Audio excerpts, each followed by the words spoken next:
Stocks tumbled again on Friday morning, following a market rout on Wall Street the day before. Japan's Nikkei index was off over 2% in early trade. Big exporters were again among the worst hit after Donald Trump slapped the country with a 24% tariff.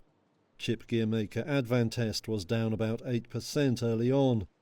South Korea's Kospi index sank around 1% after a volatile start. Officials there have signalled they plan to negotiate rather than retaliate, raising hopes of a deal with Washington. Markets in China were closed for a holiday, protecting them from further declines.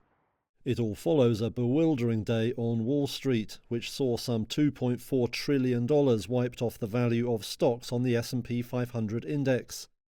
Apple plunged 9% as investors noted it makes most of its iPhones in China.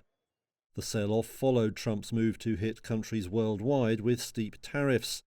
Speaking to reporters on Air Force One later on Thursday, the president said the state of the US economy meant some turmoil was to be expected. And so it was a sick patient. It went through an operation on Liberation Day, and it's going to be a booming country, a very booming country. It's going to be amazing, actually. However, most economists predict the tariffs will spur inflation and cool growth, potentially sparking recession in the US. As countries around the world signal plans to retaliate, there's growing fear that a trade war could sink global growth too. Eurasia Group Managing Director Robert Kahn has crunched the numbers. Using some conventional models, you'd probably get inflation about 2% higher, growth about 2% lower.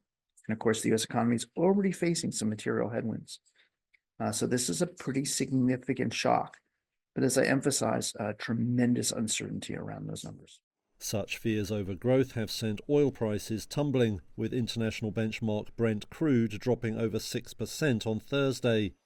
Those losses then continued in Asian trade Friday.